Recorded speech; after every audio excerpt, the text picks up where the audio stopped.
లేదు. ఆమోస గ్రంథం 5వ అధ్యాయం పండుగలు నాకు ఇష్టం లేదు, ఇంక చేయొద్దు, మీరు మానేసేయండి. నేను క్లోజ్ చేస్తున్నా, పండుగలు అనేది క్లోజ్ చేస్తున్నాను. ఆమోస ద్వారా మీకు నేను పండుగలు అనేది తెలియజేస్తున్నాను. ఆమోస ద్వారా మనకు తెలియజేస్తున్నాడు. చూడు ఆమోస గ్రంథం మనం చూడండి తెలుస్తుంది నీకు. 5వ అధ్యాయము 21వ వచనం. ఆమోస గ్రంథం 21వ వచనం.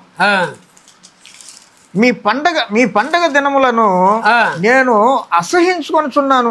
ఏమంటున్నాడా? మీ పండుగలను నేను అసహించుకుంటున్నాను. ఏమి ఆయన ఇచ్చినోడు మరి ఆ పండుగల వాళ్ళకి అంత నీట్గా అంత పద్ధతిగా ఒక క్రమంగా ఇచ్చినోడు, అదే పండుగలు మళ్ళీ ఆమోస దగ్గర వద్దు, మీరు చేయొద్దు, నాకు అసహ్యం ఉంది మీరు చేసే పండుగ. ఆయన ఆమోస ప్రవక్త దగ్గర ఇలా చదువుతాడు. ఆ రోజు అక్కడ ఐగుప్తు దేశం నుంచి వచ్చిన పండుగలన్నీ కూడా ఆయన ఒక్కొక్క రోజు ఒక్కొక్కసారి సంవత్సరం ఇన్ని పండుగలు చేసుకోండి, ఇట్లా చేసుకోండి, నడవండి, పసకా పండుగ, పర్ణశాల పండుగలు ఇవన్నీ చేయాలని ఆజ్ఞాపించుండే ఇచ్చిండు. అయితే లాస్ట్ చివరి వరకు వచ్చాక వాళ్ళ పండుగలు ఆయనకి ఇష్టం లేకుండా పోయేసింది. కాబట్టి అసహించుకుంటున్నాను. ఏం మరి అంత అసహించండి అంత ఏం చేశారు అని అంటే, ఇక్కడ క్రొత్త నిబంధన వచ్చేటప్పుడు ఇక్కడ ఈయన క్లోజ్ చేస్తుందా, కొత్త నిబంధనకు వచ్చేటప్పుడు పండుగ లేకుండా చేసేదని. అది దేవుని యొక్క ప్లాన్ అన్నమాట. ప్లాన్ అది. ఇక్కడ ఈ పండుగని నేను క్లోజ్ చేసేదా, ఈ కొత్త నిబంధనకు వచ్చాక పండుగలు ఉండకూడదని క్లోజ్ చేసేదానికి ఈయన ఆమోసు ప్రవక్త దగ్గర దేవుడు ఈ సంగతులు ఆయన దగ్గర చెబుతున్నాడు, తెలియజేస్తున్నాడు. చదువు మళ్ళీ ఫస్ట్ చదువు మళ్ళీ 21. మీ పండుగ దినములను నేను అసహించుకొనుచున్నాను, వాటిని నీచముగా ఎంచుతున్నాను. అదే చూడు, ఏంది ఆ పండుగ అంత నీచంగా చూడు, అయిష్టంగా ఉంది ఆయనకి, అంత నీచంగా అంటాడు. అదంటే నాకు పండుగలు వద్దు అంటే క్లోజ్ చేస్తాడు. అప్పుడు దాన్ని వచ్చేదంటే ఇంక మేట ఏ పండుగలు ఈను అని అర్థం. దానికి అర్థం ఏంటంటే మేటంగా పండుగలు లేవు అని అర్థం. పండుగలు మీకు ఇవ్వను అని అర్థం. లేదు భవిష్యత్తులో ఎప్పటికీ లేదు, ఇంకా అంతే. ఇప్పటికీ పండుగలు లేవు, ఇవ్వబోయేది లేదు అంటాడు. పండుగల విషయంలో మీరు ఎత్తొద్దు అంటాడు. సరే చదవండి. మీ పండుగ దినములు నేను అసహించుకుంటున్నాను, వాటిని నీచంగా ఎంచుతున్నాను. మీ వ్రత దినములలో కలుగు వాసనను నేను ఆమ్రోనింపనొల్లను. వాసన కూడా నా దగ్గర వద్దు, మీ వాసన నాకు ఇష్టం లేదు, వద్దు, నాకు ఇష్టం లేదు, మీ వాసన కూడా సువాసన నాకు వద్దు అంటాడు. మీరు అది చేయొద్దు అంటాడు. ఆ వాసన నాకు పడినా కూడా నేను దూరంగా ఉంటా, నాకు నచ్చలేదు అన్నట్టుగా ఆయన క్లియర్ గా చెబుతాడు. చదువు. 22. నాకు దహన బలులను నైవేద్యములను మీరు అర్పించినను నేను వాటిని అంగీకరించను అంటాడు. అర్థమైంది. ఇంకా క్లియర్ గా అంత క్లోజ్ చేస్తున్నాడు. మీరు ఏం చేసినా సరే నేను వాటిని అంగీకరించను, నేను ఇష్టపడను అంటాడు. నాకు అది ఇష్టం లేదు అంటాడు. చదువు. నేను వాటిని అంగీకరింపను. సమాధాన బలులుగా మీరు అర్పించు కొవ్విన పశువులను నేను చూడను అంటాడు. మీరు ఏది అర్పించినా సరే, కొవ్విన దూడ ఏది చేసినా సరే నాకు వద్దు అయ్యా, నాకు వద్దురా స్వామిలా అన్నట్టు మాట్లాడుతున్నాడు. మీ పాటల ధ్వని నా వద్ద నుండి తొలగనీయుడి. ఇంతే మీ పాటలు పాడినా కూడా నాకు నచ్చదు. నాకు అవసరం లేదు, మీ పాటలు పాడినా కూడా నాకు నచ్చదు. అని అర్థమైందంటే నేను ఇష్టపడను. మీరు పాటలు ఎంత మీరు ప్రయాసపడ్డా కూడా సరే నేను ఇష్టపడలేదు చదువు. స్వరమండలముల నాదము వినుటకు నాకు మనసు లేదు. మీరు నాదములన్నీ కూడా మనసు నాకు ఇష్టం లేదు అంటాడు. మీరు చేసేవి నాకు ఇష్టం లేదు కాబట్టి మానేసేయండి, వద్దు అంటే మానేసేయండి. ఇంత మీరు ఏం చేసినా నేనే లేదు మీకు ఇచ్చిన ఇవ్వాల్సిన బాధ్యత ఇచ్చిన, అందులో మీరు క్రమంగా నడుచుకోలేదు కాబట్టి నేను వాటిని ఏం చేస్తాను, లాస్ట్ లో నేను ఆమోసు ప్రవృత్తి ద్వారా నేను ఆ పండుగలు అనేది నీచంగా తొలగించేస్తాను. నేను ఇంక మీద పండుగలో ఉండకూడదు, చేయొద్దు, నాకు ఇష్టం లేదు తండ్రి అని దేవుడు. అందుకని మార్కు సువార్తలో కూడా 14వ అధ్యాయము మార్కు సువార్త 14 మార్కు సువార్త 14వ అధ్యాయము 2వ వచనం. ప్రజలలో అల్లరి కలుగునేమో అని పండగలో వద్దని చెప్పుకొని ఇక్కడ ఇక్కడ ఇక్కడ కొత్త మందంలో ఆ మూమెంట్ ఎట్లా ఉందంటే వాళ్ళు ఆ సమయంలో మరి యేసు ప్రభువుని సిలువ వేసేదానికి ప్రయాసపడుతున్నారు. ప్రయాసపడేటప్పుడు ఆ మాట వస్తుంది. పండగనే మాట పండగ సమయంలో వద్దు, ఇంకొక సమయాన్ని మనం దాని గురించి ఆలోచిద్దామని చెప్పి ఇంకా పండుగలు వద్దు. అదే మన మత్తయి సువార్తలో అదే మాట ఉంది. మత్తయి సువార్తలో కూడా అదే విధంగా చెప్తారు, అదే మార్గం ఉన్నది. అంటే మన పండుగలు వద్దు అంటాడు. అదే మరి మన ఈ యొక్క సమయం మనం చూసినప్పటికి మరి కొలసీ పత్రిక అపోస్తలుడైన పౌలు గారు ఏమాటండి చూద్దాం ఒక్కసారి. కొలసీ పత్రిక 2వ అధ్యాయము 16వ వచనం. 16. కాబట్టి అన్నపానముల విషయంలోనైనను పండుగ, అమావాస్య, విశ్రాంతి దినము అను వాటి విషయంలోనైనను మీకు తీర్పు తీర్చిన ఎవరికి అవకాశం ఇవ్వకుడి. ఇక్కడ అపోస్తలుడైన పౌలు క్లియర్ గా చెబుతున్నాడు. కాబట్టి అంటున్నాడు. కాబట్టి అన్నపానం విషయములోనైనాను పండుగ అమావాస్య విషయములైనను విశ్రాంతి దినము అని వాటి విషయంలోనైనాను అయినను మీకు తీర్పు తీర్చిన ఎవరికి అవకాశం తీర్పు చేసిన అవకాశం ఇవ్వద్దు అంటాడు. ఇప్పుడు మనం ఎవరన్నా పండుగలు అడిగితే మనం తీర్పు ఇవ్వద్దు, వాళ్ళకి అవకాశం ఇవ్వద్దు అంటుండే. మీ దగ్గరకు వచ్చి పండుగలు అడిగిననుకో వాళ్ళకి మీరు అవకాశం ఇవ్వద్దు. గ్రంథంలో రాయని దానిని మీరు అడిగినా కూడా వాళ్ళకి తీర్పు అవకాశము వాళ్ళకి ఇవ్వద్దు అంటాడు. అయితే ఏమంటున్నాడు? చదువు. ఇవి రాబో వాటి ఛాయే గాని రాబో ఛాయ అంటే ఈ మానవుడు కల్పించేది ఛాయే. ఇదే మానవుడు కల్పించే ఛాయే గాని నిజస్వరూపము క్రీస్తులో ఉన్నది. ఏడుంది నిజ స్వరూపి? క్రీస్తులో ఉంది. అది క్రీస్తులో ఉంది రాయా అంటాడు. అపోస్తలుడైన పౌలు ఏమంటుందంటే నిజ స్వరూపి క్రీస్తులో ఉంది అని చెప్తున్నాడు. పండుగలలో లేదు, అమావాస్యలు లేదు, విశ్రాంతి దినములు లేదు. నిజ స్వరూపి క్రీస్తులో ఉంది, దాన్ని పాటించు అని చెప్తున్నాడు. అది పాటించు అంటాడు. ఆ మాట ఏంటంటే పాటించు అంటాడు. ఆ మాటకి ఇది మరి యేసుప్రభువు ఏమంటుందంటే యోహాను సువార్తలో ఒక్క మాట చదివి మళ్ళీ ఆడికి రిటర్న్ వచ్చేద్దాం. 14వ అధ్యాయము, యోహాను సువార్త 14వ అధ్యాయము 15వ వచనం. 14వ అధ్యాయం 15వ వచనం.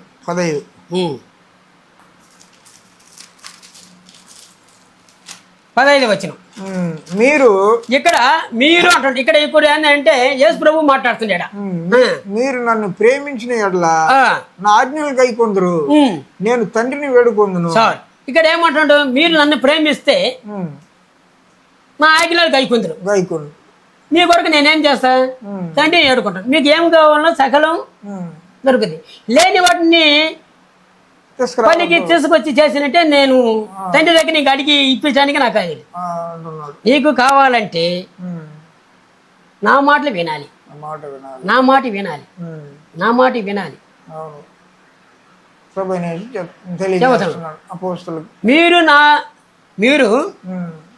మీరు నన్ను ప్రేమించి అంటే ఎప్పుడు నన్ను నువ్వు ప్రేమిస్తావు, నా ఆజ్ఞ గైకొంటావు. మీరు నన్ను ప్రేమిస్తే నా ఆజ్ఞలు గైకొందు. నన్ను నువ్వు ప్రేమలేదు అనుకో, నా ఆజ్ఞల దగ్గరికి నువ్వు రాలేవు. నిజంగా ప్రేమిస్తే ఆయన ఆజ్ఞలు గైకొంటాడు. నువ్వు పై ప్రేమ పెట్టుకొని నేను పాటిస్తానంటే అది ఆయనకి ఇష్టం ఉండదు. ఆ విషయాల్లో ఆయన సహాయం చేయలేడు. ఎటువంటి సహాయం? నువ్వు నా మాట ఎప్పుడు వింటావో, ఎప్పుడు నా మాట వింటావో నీకు నేను సహాయం చేయగలుగుతాను. నా మాట నువ్వు వింటే నీ మాట నేను వింటాను అన్నట్టుగా. అంతే. నువ్వు నా మాట ఏంటి, నీ మాట నేను చేస్తాను. నువ్వు అడిగేది నేను ఇస్తాను. ఏది నా నామం నువ్వు అడుగుతావో అది నీకు నేను సహాయం చేస్తాను. ఏది నా నామం నువ్వు అడుగుతావో చేస్తాను అంటాడు. అందు కూడా ఇక్కడ ఈ పాయింట్ కూడా మనం చూస్తే 15వ అధ్యాయంలో 15-14 వచ్చిన చూడు. 15-14 ఇట్నే నేను మీకు ఆజ్ఞాపించు వాటిని చేసిన ఎడల మీరు నా స్నేహితులై ఉందురు. చూడండి ఇక్కడ కూడా ఏమంటుండే, ఇక్కడ కూడా ఎంత చూడు, నేను మీకు ఆజ్ఞాపించిన చేసిన వెడల మీరు నాకు స్నేహితులు అవుతురు. స్నేహితులు అవ్వాలంటే ఏంటి? ఎట్లా? ఆయన చూడు ఎంత స్నేహితులు. నాకు నువ్వు నిజంగానే నాకు స్నేహం కావాలంటే నేను చెప్పిన మాట నువ్వు వినాలి. నిజమైన స్నేహితుడైతే నిజమైన స్నేహితుడు అయితే నా మాట లోపడు వింటాడు. లేనిదాన్ని నువ్వు చెప్పకూడదు చేయకూడదు, ప్రయాసపడగా ఉన్నది నేనేం చెబుతున్నా అది చెయ్యి. లేనిది చెప్పడానికి ప్రయత్నించకూడదు. నా స్నేహితుడు కావాలంటే నా ఆజ్ఞ గాయకును.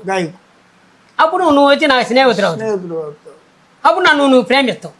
ప్రేమించినట్టు నా శిష్యుడు అవుతావు. నా శిష్యుడు అవుతాడు. నిజంగా నా శిష్యుడు అవ్వాలంటే ఏమంటే నా మాట నువ్వు వినాలి. వింటేనే లేని వాటిని నువ్వు పలికిన దాని వల్ల దూరం అవుతావు. నీకు నాకు దూరం అవుతావు. వింటేనే శిష్యుడు, వినకపోతే శిష్యుడు కాదు. అందుకని ఆయన ఏమంటుందంటే కొలచే పత్రిక మళ్ళీ అట్ట పెట్టుకో. మళ్ళీ ఎందుకు మూసేసి కొలచే పత్రిక నిజ సూర్యపి దేంట్లో ఉంది ఆయన క్రీస్తులో ఉంది. నిజ సూర్యపి ఏడలో ఉందంటే క్రీస్తులో ఉంది. నాలో ఉందా అంటుండే. నాలో ఉంది. నిజ నాలో ఉంది. నువ్వు నేను చెప్పిన మాటలు నువ్వు విను. నాలో ఉంది.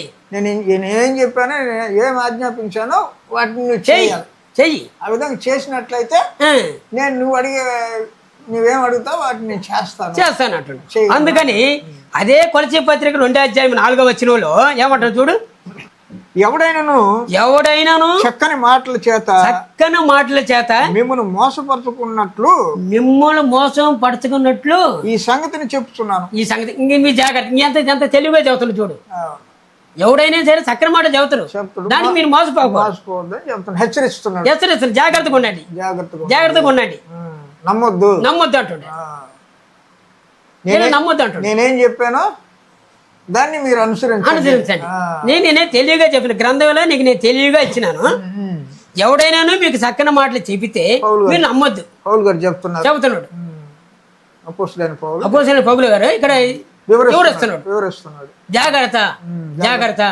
ఎవడైనా సరే మీకు చక్కని మాటల చేతను మిమ్మల్ని మోసపరుచుకున్నట్లు ఈ సంగతులు నేను చెబుతున్నాను. నీ జాగ్రత్త. నీ ఇష్టం. వింటే వినరు, వినపోతే మోసగించే అవకాశం ఉంది అని చెప్పని పలు విధాలుగా మోసగిస్తారు. లేనిది ఉన్నట్టుగా మాట్లాడుతారు. మీరు మోసపోవద్దు అంటాడు. ఉన్నది లేనట్టు లేనిది ఉన్నట్టు చెప్తారు. మీరు మోసపోవద్దు. గ్రంథంలో ఏది ఉన్నదో అది పాటించండి. దాని ప్రకారం నడుచుకండి అని. అందుకని ఏమంటే మారు సువార్త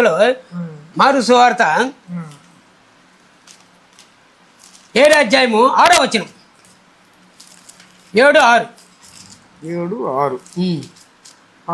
అందుకు ఆయన వారితో ఇలాగ చెప్పాను.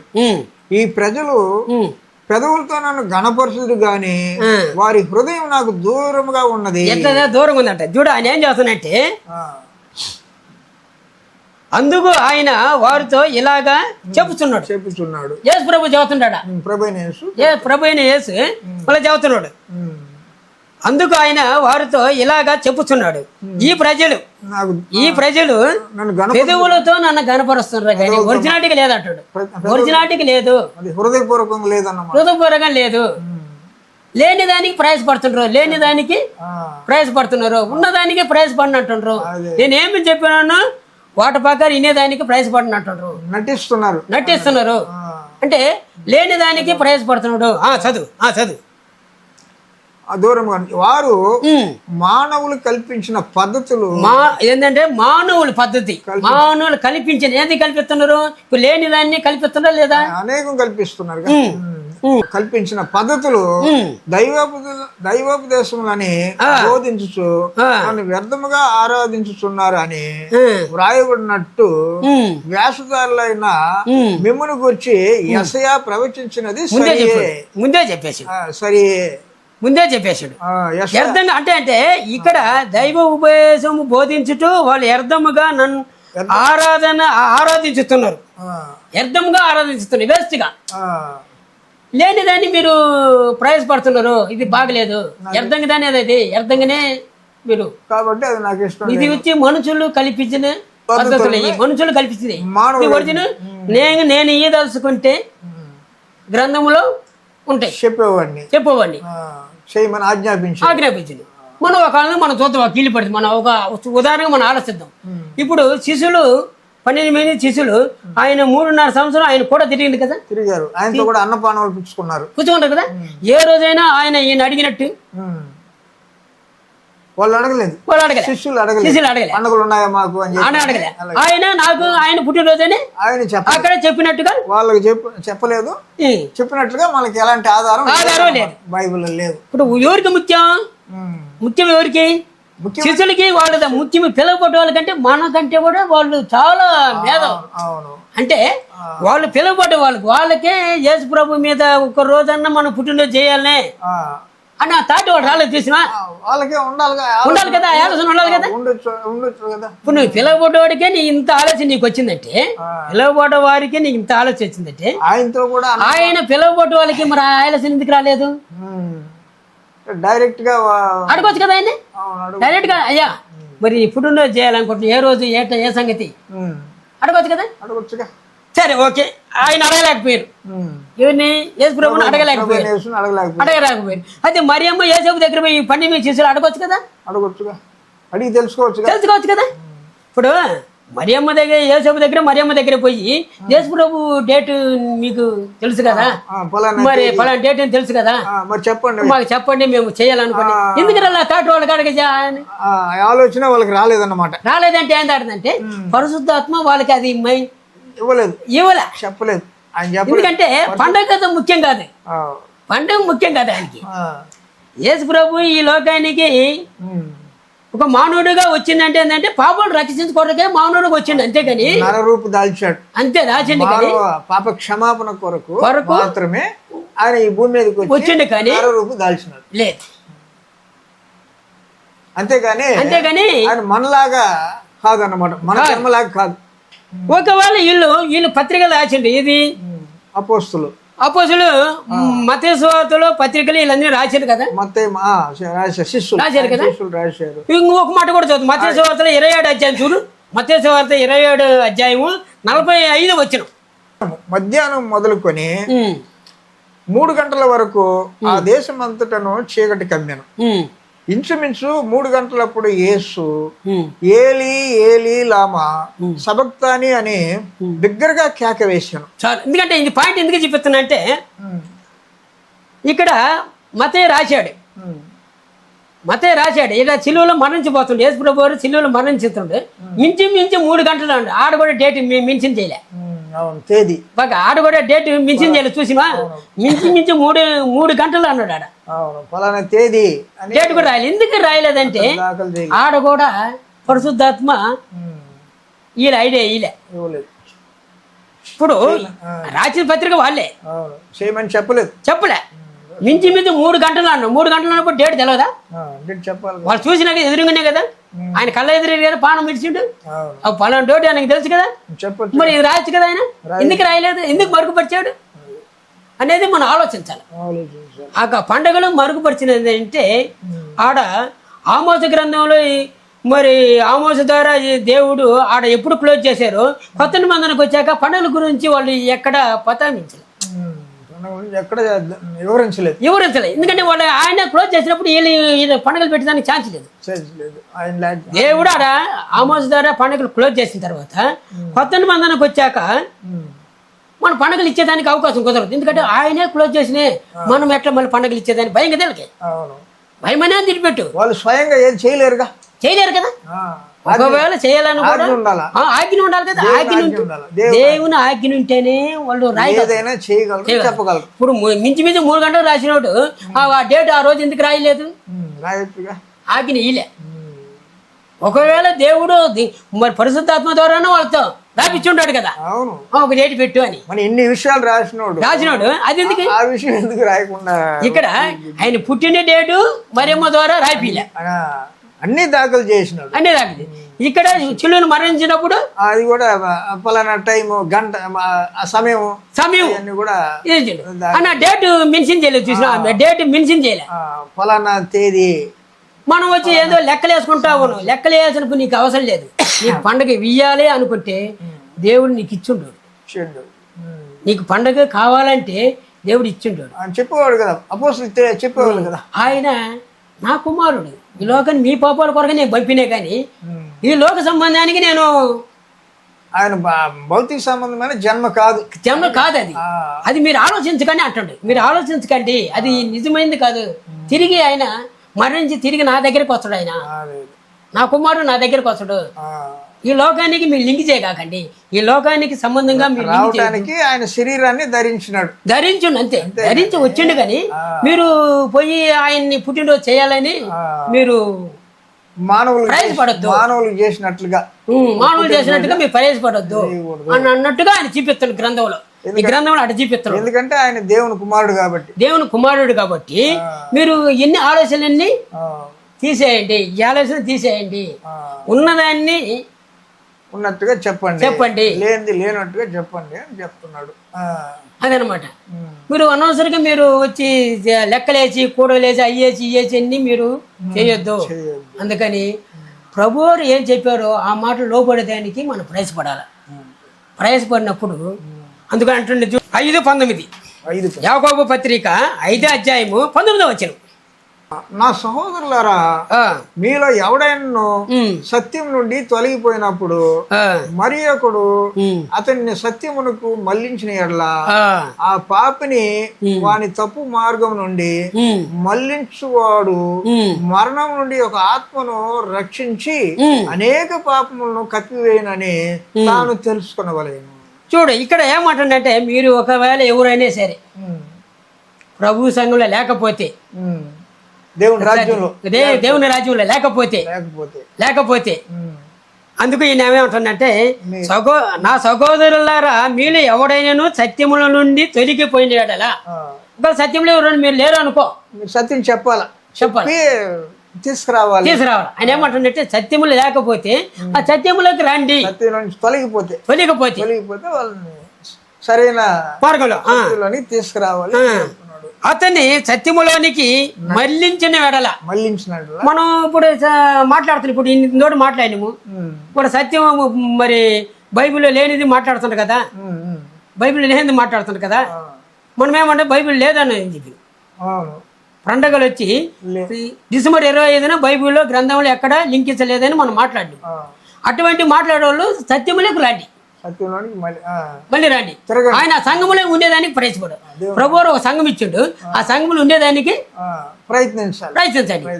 చదువు పేరు అంటే చదువు. ఒక పాపిని వాడిని ఒక ఆత్మను రక్షించి అనేక పాపమును కప్పివేయనని తాను తెలుసుకోవాలి. అనేక పాపంలో మీరు ఎన్ని పాపాలు చేసినా కూడా నేను కప్పివేస్తాను అంటాడు. నీ తిరిగి ఆ సత్యంలో తిరిగి నువ్వు వచ్చినవంటే నువ్వు చేసిన పాపాలన్నీ కూడా దేవుని రాజ్యంలోకి వస్తే క్షమించబడదు. నీ ఎప్పుడు నువ్వు మారు మనసు పొంది ఆయన ఒక సంఘంలో ఉండేదానికి ప్రయాసపడి ఆ సత్యంలో నుంచి మళ్ళీ తిరిగి నువ్వు సత్యంలోకి వస్తే నువ్వు చేసిన పాపాలన్నీ కూడా నేను కప్పివేస్తాను అంటాడు. ఎంత అవకాశం ఇస్తాను చూడు. ఇక్కడ యాకోబు పత్రికలో ఒక మానవునికి ఇంకొక అవకాశం ఇస్తున్నాడు. ఒకవేళ నువ్వు తప్పు పోవచ్చు, అది మానవుడు అన్నాక ఏదో తప్పులు ఉంటాయి, తొలగిపోవచ్చు. అయినా కూడా తిరిగి మళ్ళీ ఆయన సంఘములు ఉండేదానికి సరి చేసుకొని సరైన సత్యంలో ఉండేదానికి ప్రయాసపడినట్టు నువ్వు చేసిన పాపాలన్నీ కూడా నేను కప్పు వేస్తాను అంటాడు.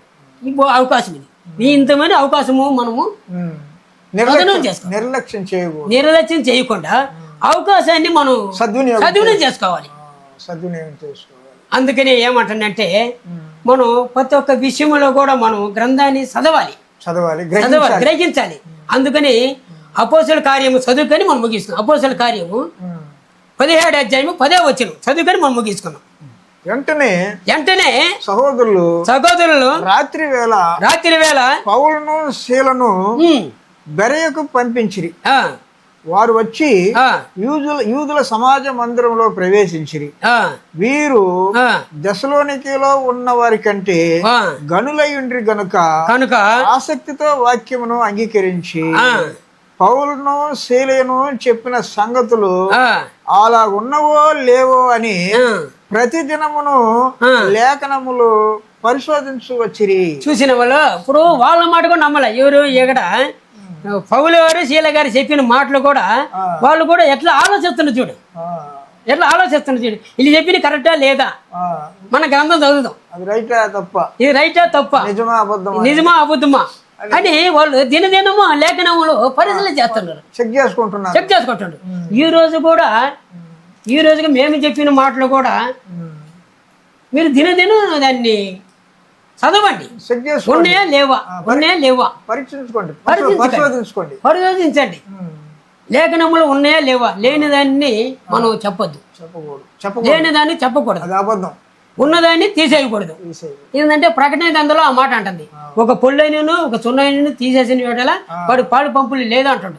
పరిశుద్ధ పట్టణంలో నుంచి, పరిశుద్ధ పట్టణం నుండి నేను తీసివేస్తాను అంటాడు. కొట్టేస్తా. కాబట్టి మన గ్రంథంలో ఉన్నదాన్ని మాత్రమే మనం ప్రయాసపడాలి, చెప్పాలి. యేసుప్రభువు వారు ఈ లోకానికి మనకు ఏమి బోధించుండో ఆ ప్రకారం ఆయన ఆజ్ఞలను గైకునే దానికి మనం ప్రయాసపడాలి, వాటిని మాత్రమే అనుసరించాలి, అనుసరించేదానికి మనం ప్రయాసపడాలి. ప్రయత్నించాలి. అయితే మనకు గ్రంథం ప్రకారము క్రిస్మస్, గుడ్ ఫ్రైడే అనేది పండుగలు లేవు, చెప్పబడలేదు. కాబట్టి మనం వాటిని అనుసరించకూడదు.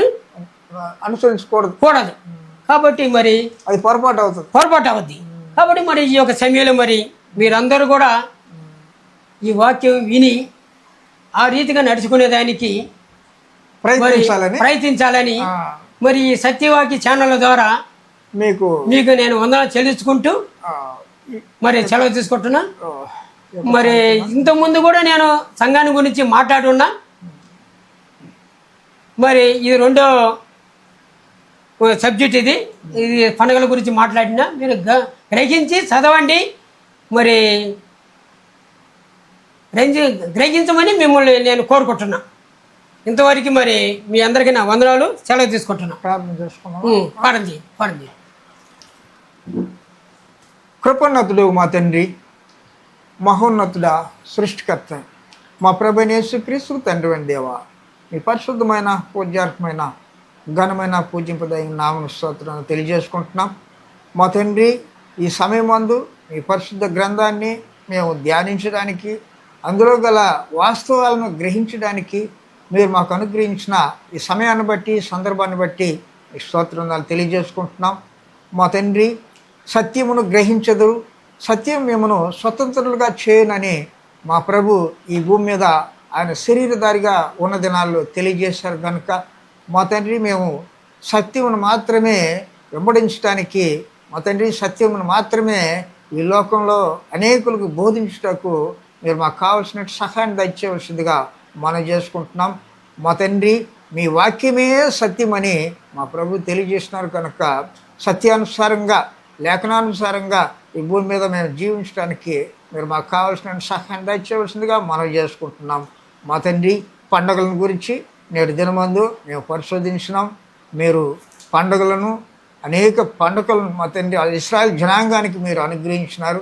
క్రొత్త నిబంధన కాలంలో మా తండ్రి అపోస్తుల ద్వారా ఎలాంటి పండుగలు మాకు మీరు ఇవ్వలేదని, మా తండ్రి తెలియజేయలేదని, పండుగలు లేవని కూడా అపోస్తులు పరిశుద్ధ గ్రంథంలో దాఖలు చేయలేదు కనుక మా తండ్రి, మేము లేని వాటిని చేయక, ఉన్న వాటిని చేయకుండా వదిలిపెట్టక మా తండ్రి, మేము అపోస్తుల ద్వారా ఏమైతే తెలియజేసినారో వాటిని అనుసరించడానికి, గైకొనటానికి మా తండ్రి మాకు కావాల్సిన సహాయాన్ని అనుగ్రహించి మా మనోనేత్రులను మీరు వెలిగించవలసిందిగా మనం చేసుకుంటున్నాం. మీ చిత్తానుసారంగా భూమి మీద మేము జీవించటకు మమ్మల్ని మీరు నడిపించవలసిందిగా, మీ సాధనాలుగా మా తండ్రి మీరు మమ్మల్ని వాడుకోవాల్సిందిగా మనం చేసుకుంటున్నాం. అనేకులకు ఈ సత్యాన్ని వివరించి మీ రాజ్యంలోనికి అనేకులను సత్యానుసారంగా, లేఖనానుసారంగా మా తండ్రి స్వార్థ ద్వారా అనేకులను మీ రాజ్యంలోనికి మేము తీసుకురావడానికి మాకు కావాల్సిన సహాయం దయచేయవలసిందిగా మనం చేసుకుంటున్నాం. దానితో మా యొక్క సమస్త అవిధేతలను, అతిక్రమాలను క్షమించవలసిందిగా కోరుకుంటూ మా కొరకై ప్రాణం పెట్టి తిరిగి లేసి మీ కుడి పరసున ఆశులై ఉండి ఆకాశం కింద ఉన్న సకల పరిశుద్ధుల కొరకును మీ ఎదుట విజ్ఞాపన చేస్తున్న మీ ప్రియకుమారులను, మా ప్రియ రక్షకునైన యేసుక్రీస్తు వారి అతి శ్రేష్టమైన నామంలో ప్రార్థించి వేడుకుంటున్నాం మా తండ్రి. ఆమేన్. అందరికి వందనాలు.